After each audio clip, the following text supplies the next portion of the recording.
Assalamualaikum warahmatullahi wabarakatuh.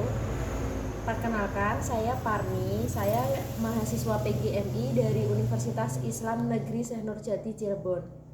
Di sini saya akan menyampaikan tentang pendidikan anti korupsi.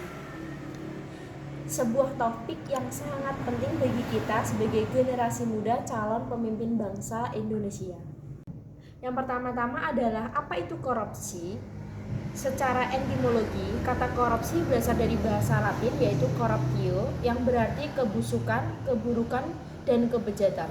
Menurut Undang-Undang Nomor 31 Tahun 1999, Junto, Undang-Undang Nomor 20 Tahun 2001, korupsi adalah setiap orang yang secara melawan hukum melakukan perbuatan memperkaya diri sendiri atau orang lain atau suatu korporasi yang dapat merugikan keuangan negara atau perekonomian negara. Singkatnya, korupsi adalah penyalahgunaan kekuasaan untuk keuntungan pribadi yang merugikan banyak orang. Bentuk-bentuk korupsi. Menurut KPK, terdapat 7 bentuk tindakan pidana korupsi yang perlu kita kenali. Yang pertama adalah kerugian keuangan negara seperti APBN atau APBD. Kedua, suap menyuap, memberikan atau menerima suap kepada pejabat. Yang ketiga, penggelapan dalam jabatan, penyalahgunaan wewenang jabatan. Yang keempat adalah pemerasan, yaitu memaksa pihak lain untuk menyerahkan sesuatu. Yang kelima yaitu perbuatan curang dalam proyek pengadaan barang atau jasa. Yang keenam, benturan kepentingan, yaitu konflik of interest dalam pengadaan.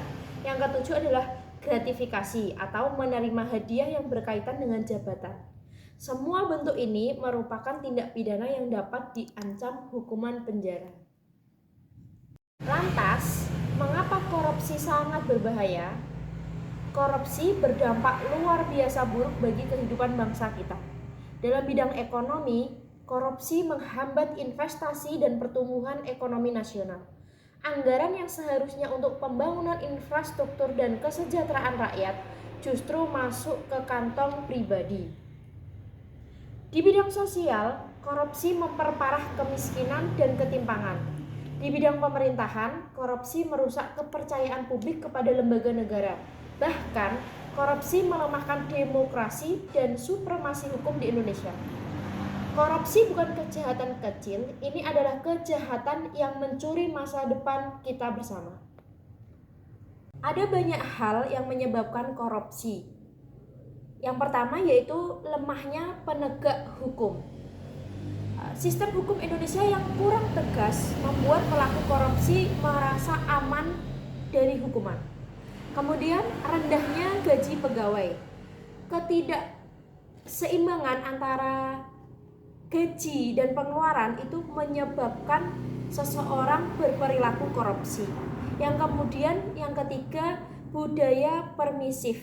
Masyarakat yang toleran terhadap praktik suap dan gratifikasi melenggangkan korupsi. Kemudian yang terakhir, kurangnya transparansi atau minimnya keterbukaan informasi publik membuka celah penyalahgunaan wewenang.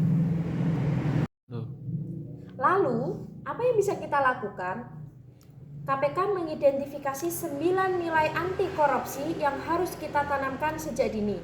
Yang pertama yaitu jujur, kemudian peduli, mandiri, disiplin, tanggung jawab, kerja keras, sederhana, berani, dan adil.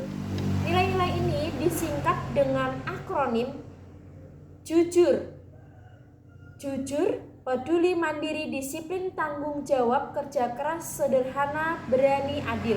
Sebagai mahasiswa, kita bisa mulai dari hal kecil, tidak mencontek, tidak menitipkan absen, menolak gratifikasi, dan berperilaku jujur dalam kehidupan sehari-hari. Ingat, anti korupsi dimulai dari diri sendiri. Yang terakhir, seperti kita ingat bersama, korupsi adalah musuh nyata bangsa kita. Ia menghambat kemajuan, merampas kesejahteraan rakyat, dan merusak fondasi negara. Namun, kita punya kekuatan untuk melawannya. Mulailah dari integritas diri sendiri, tanamkan kejujuran, jadilah generasi yang bersih, berani, dan berdedikasi untuk Indonesia yang lebih baik. Demikian yang dapat saya sampaikan. Terima kasih telah menyimak. Wassalamualaikum warahmatullahi wabarakatuh.